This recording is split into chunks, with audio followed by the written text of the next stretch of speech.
Bonjour, bienvenue en Transparence, le magazine de la rédaction qui parle de l'actualité et qui donne la parole à ceux qui font l'actualité. Notre invité ce midi, c'est Christopher Gégès, membre du gouvernement, mais aussi directeur de campagne des Voix du Non. Bonjour. Bonjour. Merci d'avoir accepté notre invitation alors que vous avez annoncé le redémarrage de votre campagne. Une campagne référendaire qui avait été suspendue dès le 6 septembre à l'annonce du premier cas de Covid en Nouvelle-Calédonie. Vous redémarrez cette campagne, mais elle va forcément devoir prendre en compte la situation sanitaire. Oui, bien entendu. Enfin, on a commencé à reprendre les petites réunions depuis hier soir, dans la limite des 15 personnes qui peuvent être présentes, avec le respect des règles sanitaires. Mais surtout, on attendait d'avoir une accalmie au niveau sanitaire, puisqu'on voit que le taux d'incidence a considérablement baissé ces derniers jours, le taux de vaccination a augmenté, la pression hospitalière également a baissé. Mais on attendait aussi la confirmation de la part de l'État du maintien du 12 décembre. Le ministre est venu en Nouvelle-Calédonie, a maintenu la date, et donc la campagne reprend. Enfin, il a toujours dit qu'elle serait maintenue si la situation était sous contrôle. On attend encore une vraie confirmation de l'État que la date sera le 12. Oui. Ou vous estimez que c'est fait ? Pour le moment, le ministre de l'Outre-mer a confirmé la date. Il a confirmé que dans une démocratie, les élections se tiennent à l'heure. Donc à partir de là, les Voix du Non ont considéré qu'il fallait reprendre la campagne pour informer au mieux les Calédoniens. Et contrairement à des communiqués qui sont un peu mensongers de la part du bureau politique du FLNKS qui disent que l'État souhaite maintenir coûte que coûte la date du 12. Non, c'est pas du tout ça. Enfin, le ministre de l'Outre-mer, il a toujours été très clair. Il a dit si la situation sanitaire est maîtrisée, ce qui est le cas aujourd'hui, le 12 sera maintenu. Si elle est hors de contrôle, elle sera reportée. Mais pour l'instant, c'est maîtrisé. On va revenir sur comment vous allez conduire cette campagne un peu particulière, mais tout de même le fait politique, vous y faisiez allusion quand vous avez annoncé le redémarrage de votre campagne. Le BP du FLNKS annonçait, lui, son intention de ne pas participer à la consultation si la date du 12 décembre était maintenue. Comment est-ce que vous avez réagi à cet appel à la non-participation ? C'est un peu surprenant tout de même, non ? Vous savez, on n'est plus trop surpris par l'attitude du FLNKS, parce que ça me rappelle ce communiqué un petit peu, le communiqué pour faire chuter le gouvernement, qui a entraîné ensuite 6 mois de tracasserie institutionnelle et de blocage institutionnel. On constate que le FLNKS avait demandé, les indépendantistes avaient demandé le document sur les conséquences du oui et du non. Quand il est paru, finalement, ils ont considéré que finalement c'était un document de propagande. Ils se sont précipités en avril dernier pour demander l'organisation du référendum, pour finalement, dans peu de temps après, contester la date, pour que l'UC confirme la date. Donc je crois que le FLNKS aujourd'hui a des turpitudes internes sur son positionnement et que toutes les raisons sont bonnes à prendre pour demander le report. La crise sanitaire, c'est un prétexte selon vous ? Tout le monde a été très clair sur la crise sanitaire, c'est-à-dire que ce que je viens d'indiquer, c'est que si la situation était hors de contrôle, naturellement, il y avait un report des élections.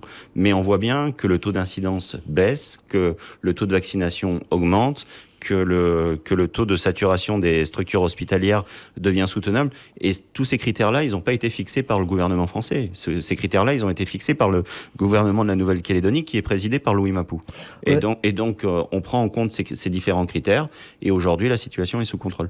Mais en dehors du contrôle de l'épidémie elle-même, il y a aussi des arguments psychologiques, sociaux ou sociétaux. Ils invoquent la nécessité de faire le deuil, le fait qu'ils ne puissent pas enterrer leurs morts comme ils le font habituellement, notamment dans les populations océaniennes.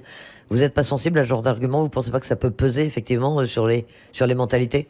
Vous savez, on a été tous profondément touchés par les plus de 260 morts qui ont été liés à cette crise. Mais personne n'a le monopole du deuil ou des morts. Les morts, ils appartiennent à la Nouvelle-Calédonie et on a tous la même peine quand on a ces morts-là. Et donc, on est tous autant impactés par ce qui s'est passé sur cette crise sanitaire. Mais on doit avoir justement une approche humaine de la chose.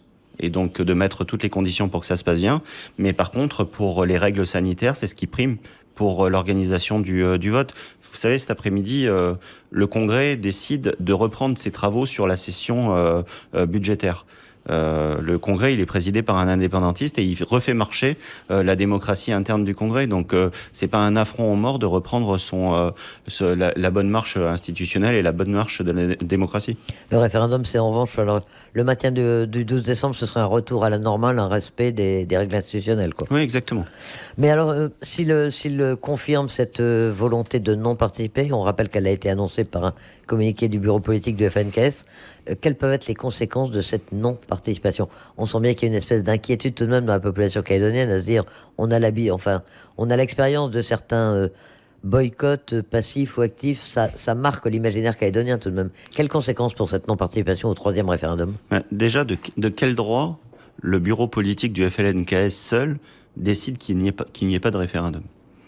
De quel droit? À qui? Enfin, vous savez, les voix du non, le vote du non des Calédoniens, il n'appartient pas aux partis politiques, il n'appartient pas à l'Avenir en Confiance, il n'appartient pas à Calédonie Ensemble, il appartient aux différents partis politiques. Les partisans du oui, très clairement, leur voix n'appartient pas au FLNKS. Et encore moins à un bureau politique où on ne sait pas dans quelles conditions ils sont réunis, on ne sait pas qui a signé ce communiqué de presse, on ne sait pas comment ça s'est organisé. Donc on est vraiment sur une campagne aujourd'hui qui est au-delà des partis et qui appartient à chaque Calédonien. Et c'est ce qu'on avait dit en début de campagne, c'était pas une campagne de partis politiques, c'était une campagne de chacun d'entre nous pour décider de l'avenir de la Nouvelle-Calédonie. Donc là, très clairement, aujourd'hui, le bureau politique du FLNKS décide de pas participer, bah tant pis, nous on fera campagne et on ira parler à chaque Calédonien qui souhaite se prononcer sur son avenir. Et on va aller même plus loin, c'est que si les leaders politiques indépendantistes considèrent qu'il faut pas voter oui, ben on appelle tous ceux qui le veulent à voter non le 12 décembre pour qu'on construise un non qui rassemble et qu'on construise enfin un projet d'avenir pour la Nouvelle-Calédonie. Deux points tout de même. D'abord, est-ce que vous pensez que leur décision des indépendantistes est irrévocable ou qu'il y a encore un moyen de les convaincre, de parler avec eux, de leur dire non, venez, allez-y, participer à ce référendum? Je crois que les voix des indépendantistes sont impénétrables et que bien malin celui qui saura dire ce qu'ils vont faire demain. Et pour faire le lien avec ce que vous disiez tout à l'heure, est-ce que vous pensez qu'une partie de leur base, de leurs électeurs, osera bafouer ce mot d'ordre de non-participation? Moi, j'en suis convaincu et même, je les encourage à le faire. C'est-à-dire, 30 ans de lutte indépendantiste, et c'est pas moi qui vais défendre la lutte indépendantiste, mais 30 ans de lutte pour arriver à ce que le peuple calédonien puisse s'exprimer. Il s'est exprimé une fois, il s'est exprimé deux fois, et là on arrive au terme de l'accord de Nouméa pour s'exprimer une troisième fois. Nous on l'a pas demandé ce référendum, c'est vraiment les indépendantistes qui l'ont demandé. Aujourd'hui ils le contestent, mais on invite vraiment leur base à s'exprimer. On a la chance en Nouvelle-Calédonie de pouvoir voter librement, de pouvoir donner son avis et de pouvoir dire ce qu'on veut pour notre avenir. Donc que tout le monde aille voter le 12 décembre prochain et qu'on puisse enfin passer à une nouvelle page de l'histoire calédonienne. Mais tout de même, une trop forte abstention pour un scrutin aussi décisif, c'est le troisième et l'ultime référendum. Est-ce que ça peut pas remettre en cause la sincérité du scrutin? C'est à nous de faire campagne, c'est à nous d'aller voir l'ensemble des Calédoniens pour leur montrer que le 12 décembre, c'est une nouvelle page qui va s'écrire. Et donc, vous savez, c'est le ministre qui rappelait ça, le droit de vote, il n'est pas obligatoire en République. Malheureusement, moi je suis un partisan pour que les gens puissent voter. Mais pour un vote, vous êtes partisan du vote obligatoire, quoi. Ouais, mais ça existe pas. C'est à titre personnel, parce que je considère que dans une démocratie, on a la chance de pouvoir voter et qu'il faut exprimer ce droit qui est aussi un devoir. Mais très clairement, on voit et on a discuté beaucoup ces derniers jours avec des gens qui auraient pensé voter oui le 12 décembre et qui sont très déçus de ne pas pouvoir participer à cette élection. Et je suis pas sûr qu'ils suivent les consignes d'un bureau politique inconnu, puisqu'il n'a pas été signé ce communiqué. Mais sur la scène internationale, tout de même, on sait que le scrutin est surveillé de très près, notamment par l'ONU. S'il y a une trop forte abstention, les résultats pourront être opposables sur la scène internationale? Vous savez, c'est pas le premier vote. C'est pas le premier vote, c'était un vote qui était optionnel. Je vous l'ai dit, nous on n'avait pas demandé, c'était les indépendantistes qui ont demandé l'organisation de ce troisième référendum qui était optionnel, de cette consultation d'ailleurs, c'est pas un référendum. On a voté une première fois, on a voté une deuxième fois, on va voter une troisième fois, et avec des corps électoraux qui n'ont été contestés par personne, avec des observateurs de l'ONU qui sont venus en Nouvelle-Calédonie la première fois, la deuxième fois et la troisième fois. Je crois qu'il n'y a rien, même une non-participation du FLNKS, qui pourrait justifier que ce résultat puisse être contesté. Sur le fond, à votre avis, on a dit, il refuse l'obstacle au dernier moment. Qu'est-ce qui justifie cette non-participation ? Je crois que la crise sanitaire a bon dos, et d'ailleurs, dans le communiqué du bureau politique du FLNKS, ils font mention à aucune raison. Quand on lit le communiqué, ils ne donnent pas la raison du report, de leur demande de report de la troisième consultation. Mais la vérité, c'est que ils se sont fait démasquer avec le document du oui et du non qu'ils ont demandé, mais avec des réponses qui ne leur permettent plus aujourd'hui de mentir aux Calédoniens sur les conséquences du oui et du non, sur la nationalité. Il n'y aura pas de double nationalité, c'est marqué très clairement. Les transferts financiers s'arrêteront. Les diplômes ne seront plus reconnus par l'État. Tout ça, c'est des mensonges qui ont été entretenus ces dernières années lors des 2 dernières campagnes. Et aujourd'hui, ils sont en incapacité de justifier leurs mensonges des dernières années devant leur base, et ils savent plus quoi dire. Donc je pense que tous les prétextes aujourd'hui sont bons pour éviter de s'expliquer devant leur base, et c'est bien dommage. Parmi les conséquences éventuelles, et c'est un peu une des craintes constantes de la population, est-ce que vous craignez que cette non-participation débouche après le scrutin sur des troubles, des débordements, des protestations face aux résultats du scrutin ? Je l'espère pas, et je trouve totalement irrespectueux et irresponsable de pouvoir l'envisager dans leur communiqué. C'est parce qu'ils mettent une petite phrase qui veut dire ça. Je crois que tous les Calédoniens et la grande majorité des Calédoniens aujourd'hui aspirent à une chose, c'est que la paix s'installe durablement en Nouvelle-Calédonie, que la stabilité s'installe durablement en Nouvelle-Calédonie.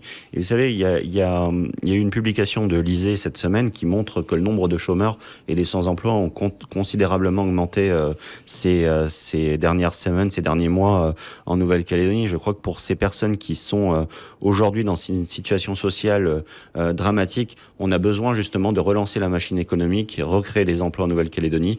Et pour ça, il faut retrouver de la confiance. Et retrouver de la confiance, c'est une stabilité institutionnelle. Et ça, il passe par une organisation le 12 décembre. Dans ce contexte, les renforts considérables ou massifs de forces de l'ordre en Nouvelle-Calédonie, c'est aussi une assurance, selon vous, que les choses ne peuvent que bien se passer, qu'on ne laissera pas les troubles s'installer, que l'État ne laissera pas les troubles s'installer sur le territoire, le cas échéant. Je crois que l'État a été très clair sur ce sujet, c'est qu'il y aura une tolérance zéro sur les débordements qu'il pourrait y avoir au lendemain du 12. D'ailleurs, dans un cadre de non-crise sanitaire, ça a été le même discours. L'État avait dit que ce qui s'était passé lors de la deuxième consultation ne se passerait pas lors de la troisième consultation. Mais au-delà de ça, moi je crois pas au débordement du lendemain du 12, mais on a un devoir aussi d'être en capacité de construire ensemble. C'est-à-dire que il y a peut-être une très très très petite minorité qui souhaiterait des débordements. Moi je considère et on considère aux voix du non qu'il y a une grande majorité qui aspire à construire un projet ensemble. Le lendemain du 12, ça sera pas le projet du non, ça sera pas le projet du oui. C'est-à-dire qu'il y a des milliers de Calédoniens qui ont voté non et des milliers de Calédoniens qui auront voté oui, et notre obligation politique et notre responsabilité est de savoir construire justement un projet commun qui saura rassembler ces aspérités de chacun. Mais c'est un discours qu'on aura beaucoup pendant cette campagne. Et après ne pas avoir participé au scrutin, vous pensez que les responsables indépendantistes vont accepter de participer aux discussions qui doivent s'ouvrir après le référendum ? Ils n'ont pas le choix. Vous savez, il y a eu un manque de renouvellement de la classe politique indépendantiste qui a été marquant ces dernières années. Finalement, ceux qui étaient présents en 88 et en 98 le sont encore aujourd'hui. Peut-être que pour construire le projet commun qu'on appelle de nos voeux, du côté non indépendantiste, peut-être qu'il y aurait un renouvellement de la classe politique indépendantiste à effectuer à ce moment-là, et j'engage chacun des électeurs du oui à s'inscrire dans cette démarche. Vous avez identifié déjà éventuellement des personnalités plus jeunes d'une autre génération chez les indépendantistes qui pourraient prendre le relais et qui pourraient être vos interlocuteurs au lendemain des scrutins ? C'est certainement pas à nous de désigner nos interlocuteurs, mais c'est aux électeurs indépendantistes de désigner ces personnes-là. Mais ensuite, on voit qu'il y a des personnalités qui commencent à émerger, comme le maire de Waialou, Pascal Sawa, qui a un discours beaucoup plus modéré et constructif, et qui agit beaucoup pour sa commune. loin de moi l'idée de désigner les représentants indépendantistes qui doivent être autour de la table. Alors en attendant, les indépendantistes annoncent donc qu'ils ne participent pas le 12 décembre. Ils vont pas participer à la campagne non plus. On peut le penser. Il semblerait. Vous redémarrez votre campagne, c'est pas un peu frustrant de faire campagne tout seul? Non, parce qu'on s'adresse pas au FLNKS quand on fait campagne, on s'adresse aux Calédoniens qui votent oui ou qui votent non. C'était vraiment le sens du terme les voix du non, puisque on a toujours considéré qu'il y avait un non qui était multiple et qui pouvait correspondre à différentes aspérités. Ceux qui souhaitent naturellement le maintien de la Nouvelle-Calédonie dans la France par conviction, ceux qui se sentent calédoniens avant d'être français mais qui votent non, et ceux qui peuvent être indépendantistes et voter non parce qu'ils considèrent qu'ils sont pas prêts à l'indépendance. Et on l'a vu encore un petit peu plus ces derniers temps. Et donc on va aller s'adresser à l'ensemble de la population calédonienne. On va pas s'adresser aux partis politiques, on va pas s'adresser aux leaders du FLNKS. On va aller s'adresser à chacun partout en Nouvelle-Calédonie pour les convaincre de voter non le plus massivement possible le 12 décembre. Une campagne sans débat contradictoire, est-ce que c'est pas un peu plus pauvre, un peu plus triste entre guillemets? C'est sûr que nous, on aurait voulu débattre. Il y a des débats qui ont été organisés récemment sur d'autres antennes où les indépendantistes sont pas venus. Enfin, nous, on considère que la démocratie est riche de débats et riche de transparence sur les différents arguments. On sera toujours très heureux de pouvoir débattre avec des indépendantistes s'ils souhaitent participer. Mais sinon, on fera sans et on expliquera pourquoi il faut voter non. Alors une campagne dans le respect, bien sûr, des règles sanitaires et de la situation qui existe aujourd'hui. Comment ça va se passer? La dernière fois, quand on vous avait reçu pour le lancement de la campagne, vous vouliez faire notamment du porte-à-porte, aller voir les gens directement, vous aviez prévu quelques grands meetings. Tout ça, faut l'abandonner, faut l'oublier? Oui, on avait prévu très peu de grands meetings. On avait dit les grands meetings souvent ça fait plaisir aux convaincus, donc on allait en faire et c'est toujours un très bon moment de se retrouver. Ce que je veux dire entre nous, donc il y a ces moments-là qui sont particuliers. Mais les grands meetings, c'est pas là où on va convaincre les indécis. Et les indécis, c'était vraiment notre cible lors de cette campagne. Et finalement, la crise sanitaire bouleverse un petit peu la campagne, mais pas tant que ça, puisque on s'était dit qu'on allait faire beaucoup de petites réunions avec des personnes indécises, ce qu'on a commencé à reprendre depuis hier soir, ce qu'on va continuer au cours des prochaines semaines dans le respect des règles sanitaires de 15 personnes. Mais on va aussi renforcer notre campagne digitale. On a essayé d'être un petit peu innovant dans cette campagne. On a, depuis dimanche soir, lancé des petits dessins animés qui expliquent les conséquences du oui et du non et qui simplifient le message et qui rend le message, excusez-moi le terme, mais un peu plus sympa et un peu plus accessible pour les Calédoniens. Il y aura d'autres petits dessins animés qui vont sortir tous les dimanches soirs et il y aura des films plus témoignages qui vont s'inscrire dans cette campagne. On va organiser également des Facebook Live pour pouvoir répondre directement aux questions des Calédoniens. Ces petits films d'animation, on peut les trouver où? Vous pouvez les trouver sur notre page Facebook Les Voix du Non et également sur le site internet www.lesvoixdunon.nc. Quels sont les thèmes essentiels de cette campagne? Ça n'a pas changé, participation ou non des indépendantistes? Vous restez sur les fondamentaux, le document de l'État sur les conséquences du oui et du non va rester un peu la base de cette campagne? Oui et non. Oui et non, parce que oui, on va continuer à expliquer les conséquences du oui et du non. Ça, c'est un axe fort. On avait indiqué qu'un axe fort de notre campagne serait également la partie projet, puisqu'on considère vraiment que le projet doit être bâti avec les Calédoniens et avec la société civile. Il y a eu déjà des contributions qui ont été organisées par l'État, mais je crois vraiment que si la non-participation des indépendantistes se confirme, l'axe de dire nous allons construire un projet ensemble avec les indépendantistes qui le souhaitent sera un axe important de cette campagne. Si le bureau politique du FLNKS ne souhaite pas participer, nous on est ouvert à discuter avec les forces indépendantistes qui sont aujourd'hui ouvertes à construire un vrai projet commun. Et je pense que ce nouvel axe de campagne va être décliné dans les prochaines semaines. La crise sanitaire s'est invitée dans cette campagne référendaire. C'est un argument également, la crise sanitaire, où vous évitez d'exploiter cette situation? C'est un peu délicat?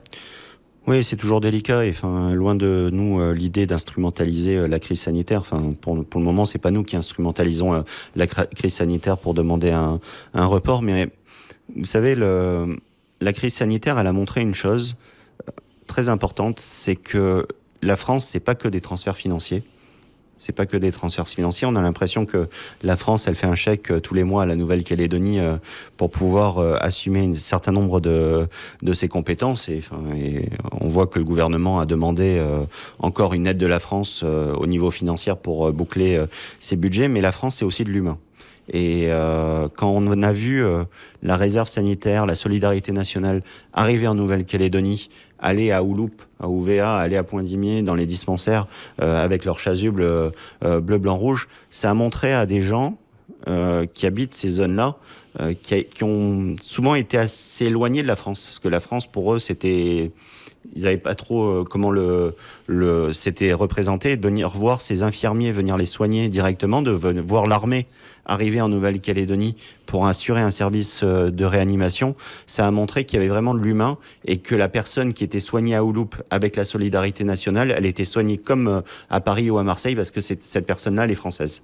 Et quand on est français, on dispose du même dispositif de soins que partout dans la République, qu'on soit à Point-Dimier, à Koumac, à Thio, ou à Marseille, à Paris ou à Caen. Pour revenir sur la campagne, votre campagne, celle des Voix du Non, en matière audiovisuelle, est-ce que vous savez déjà comment les choses vont s'organiser ? Qu'est-ce que vous allez faire, puisque souvent ça se fait sous forme de débat dans les différents médias ? Oui, en tout cas sur la campagne audiovisuelle classique et officielle, on prépare nos films de campagne qui seront diffusés sur les différentes antennes et à la radio. Et ensuite, nous, on est ouvert au débat. Si on n'a pas de débatteur, on dira ce qu'on pense. Et puis voilà. 8 groupements avaient fait acte de candidature pour participer à cette campagne audio officielle. Dont il y a trois groupements qui représentaient les Voix du Non, je pense que c'est en fonction de la représentativité de chacun. Pour l'instant, aux dernières nouvelles, il n'y a que vous qui avez déposé du matériel de campagne. Ça vous inquiète ?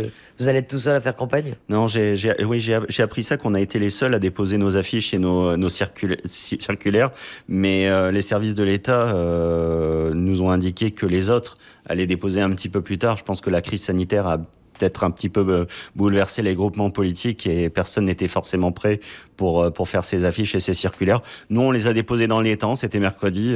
On aura un tirage au sort qui s'effectuera pour les affiches au commissariat en fin d'après-midi.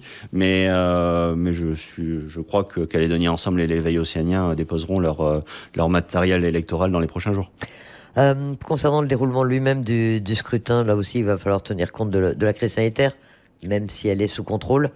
Ça veut dire quoi ? C'est beaucoup plus lourd, ça veut dire du gel, des masques dans tous les bureaux, les stylos nettoyés, et puis éventuellement on en parle, l'élargissement de la durée du scrutin en ouvrant les bureaux peut-être plus tôt et en tout cas en les fermant plus tard. Oui, nous, on est ouvert à ces adaptations. Si les bureaux doivent ouvrir plus tôt et fermer plus tard pour garantir une circulation plus fluide, on est extrêmement favorable à ça. Sur l'organisation même du scrutin avec du gel hydroalcoolique, des masques, ça s'est déroulé pendant les municipales en métropole. Je crois qu'il y a des procédures et des protocoles qui sont mis et on les respectera. Ça peut dissuader un certain nombre de gens, à votre avis, cette crise sanitaire ou non ? Personnellement, non. Ensuite, à nous d'expliquer très clairement les conditions, comment ça se tient et comment les protocoles sont mis en place. On travaille sur des protocoles au gouvernement toute la journée pour réouvrir les commerces, ouvrir les centres esthétiques, les piscines municipales. Donc là, des protocoles seront mis pour les bureaux de vote et chacun pourra venir voter en toute sécurité. Entre non-participation des indépendantistes, crise sanitaire, il n'y a pas tout de même un risque de démobilisation de l'électorat ? Est-ce que c'est l'un des points sur lesquels vous allez peut-être insister aussi pendant les quelques 2 mois qui nous séparent maintenant du jour du scrutin ? Oui, c'est à nous de faire une bonne campagne. C'est-à-dire, c'est vraiment à nous d'expliquer aux Calédoniens que leur vote, même s'il devait y avoir une non-participation des indépendantistes, est extrêmement important le 12 et que c'est une chance de pouvoir aller voter. Et c'est une chance de pouvoir aller voter à cette élection-là. Il y a plusieurs milliers de Calédoniens qui aimeraient bien voter mais qui sont encore exclus du corps électoral. Donc tous ceux qui ont la possibilité de pouvoir le faire, on les incite vraiment à aller mettre un bulletin dans l'urne le 12 décembre. De préférence un bulletin non, mais on invite tout le monde à aller voter. Christopher Gégès, vous êtes également bien sûr membre du gouvernement et on sait que vous êtes très, très impliqué dans la gestion de la crise sanitaire. Cet après-midi, et vous l'étiez également samedi dernier lorsqu'il y a eu cette réunion à la CPS concernant l'obligation vaccinale. Cet après-midi, la commission permanente doit donc examiner la délibération qui reporte cette obligation vaccinale au 31 décembre. Ça va faire l'unanimité finalement. Le 31 octobre, c'était trop tôt, c'était mal prêt, c'était pas prêt, c'était pas applicable. Vous savez, déjà, le texte sur l'obligation vaccinale, il a vraiment eu une utilité. Ça a poussé les Calédoniens à se faire vacciner. Il a été voté dans un contexte qui était non épidémique juste avant l'introduction du virus en Nouvelle-Calédonie. C'était un texte courageux qui a été utile, mais qui était où il y avait qui était incomplet sur certains aspects et été rendu inapplicable pour la date d'octobre dans certaines entreprises ou dans certaines administrations. Ça a été un consensus qui a été trouvé lors de la table ronde à la CPS entre autorités politiques, coutumières et partenaires sociaux. Donc oui, il y aura unanimité, je l'espère, cet après-midi sur ce texte. Et est-ce que ça veut dire qu'on se dirige vers une annulation de cette obligation vaccinale ou est-ce qu'on fait que reporter ? Non, pas du tout. Pour le moment, c'est un report. Et ce qui a été acté lors de la table ronde, c'est que ce report nous permette d'affiner justement le texte sur l'obligation vaccinale avec peut-être un ciblage sur des professions particulières, sur des catégories de population qui sont peut-être plus vulnérables, mais qui est une discussion avec les partenaires sociaux et avec la société calédonienne sur la question également des sanctions sur les personnes qui ne respecteraient pas cette obligation vaccinale, au moins dans certains métiers. Mais je crois que ça doit se faire dans le dialogue et prendre un petit peu de temps pour arriver jusque-là. Le pass sanitaire, comment est-ce qu'il s'articule avec cette obligation vaccinale ? Si tout le monde a l'obligation d'être vacciné, est-ce que le pass sanitaire est encore utile puisque tout le monde devra l'avoir en fait ? L'obligation vaccinale, elle sera reportée au 31 décembre. Par contre, le pass sanitaire, il est valable dès aujourd'hui. Donc les personnes qui sont vaccinées ont l'accès à un plus grand nombre d'activités que les personnes qui sont pas vaccinées, sauf si ces personnes se font tester.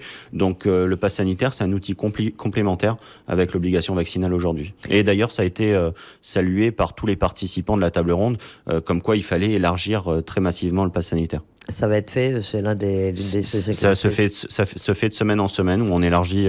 On a d'abord élargi aux restaurants, aux salles de sport, à certaines activités. Ensuite, on a élargi à certaines autres, notamment sur les activités sportives, et à partir de la semaine prochaine encore à d'autres. Comment est-ce que vous réagissez aux oppositions qui existent encore ? Ce matin, on voyait, il y avait des blocages à Païta qui manifestent encore contre l'obligation vaccinale ou contre ce pass sanitaire. Vous savez, quand on vote des textes comme l'obligation vaccinale, quand on met en place des dispositifs comme le pass sanitaire, on a vraiment l'obligation d'expliquer l'intérêt du vaccin et on expliquera et avec des médecins, avec toutes les personnes possibles et imaginables pour montrer l'intérêt du vaccin pour sortir de cette crise. Et ceux qui craignent la vaccination, moi je les condamne pas. C'est un dispositif nouveau et je le dis encore, on a un besoin d'explication pour aller convaincre les derniers réticents. Par contre, je fais la distinction entre ces personnes-là qui se posent des réelles questions et sur lesquelles il faut qu'on apporte des réponses, et une vraie différence par rapport à certains agitateurs qui se servent justement de cette crise sanitaire pour se trouver une nouvelle notoriété. Et quand je vois sur les réseaux sociaux que certains justifient aujourd'hui le blocage des habitants de Païta ou qui utilisent la voie de dégagement pour lutter pour leur liberté fondamentale, et que ces mêmes personnes agressent des journalistes quand ils viennent les filmer lors de la conférence à la CPS, ou qui bloquent la liberté de circuler de nombreux Calédoniens, je pense qu'on ne doit pas avoir la même notion, ou même la même définition du mot liberté. Autre question que se posent les Calédoniens, comme vous êtes membre d'un gouvernement collégial, la décision doit être prise en commun, bien sûr, mais est-ce qu'il faut maintenir l'obligation vaccinale pour toutes les personnes qui entrent en Nouvelle-Calédonie ? Oui. Très clairement, oui, c'est quelque chose qui est important pour se prémunir de l'introduction du virus en Nouvelle-Calédonie. La septaine à l'arrivée, est-ce qu'elle va être maintenue ? Est-ce qu'elle va évoluer ? Elle va certainement évoluer. Il y a un moment où elle n'aura plus d'utilité et donc il faudra rediscuter de la septaine à domicile. Et la suppression des motifs impérieux pour voyager, c'est-à-dire en fait la réouverture de l'espace aérien, c'est pour quand? Je l'espère rapidement, parce qu'aujourd'hui, ces motifs impérieux, ils n'ont plus aucun sens pour venir en Nouvelle-Calédonie. C'est un blocage de liberté, ce que je vous l'ai dit. Moi, je suis favorable à maintenir la vaccination pour les personnes qui arrivent en Nouvelle-Calédonie. À partir de là, si ces personnes sont vaccinées, il n'y a plus de motifs impérieux à avoir. Dernier point, Christopher Gégès, on a donc bien compris, les Voix du Non redémarrent leur campagne. Vous attendez quand même une confirmation de la part du ministre ou vous estimez que c'est bon, on part pour le 12 décembre et ce sera la date du 3e référendum? Pour nous, on part sur le 12 décembre. C'est-à-dire qu'on s'organise sur ça. Le maintien de la date, c'est une compétence de l'État. Les indépendantistes ont signé l'accord de Nouméa qui prévoit que ce soit une compétence de l'État. Le ministre nous a indiqué que la date du 12, le maintien de la date du 12, c'était la chose naturelle et que s'il devait y avoir report, c'était l'exception. Aujourd'hui, on est sur une situation qui est maîtrisée, donc on fait campagne pour que les Calédoniens aillent voter le plus massivement possible et le plus massivement possible pour le non. Christopher Gégès, directeur de campagne des Voix du Non, merci d'accepter notre invitation. Merci à vous. À la fin de ce magazine Transparence, magazine qui sera rediffusé dimanche soir, juste après votre édition de 17h45. Vous pourrez également le retrouver dans un instant en audio et en vidéo sur le site internet de Radio Rythme Bleu. Excellent après-midi à tous. Votre prochain rendez-vous d'info, c'est à 13h.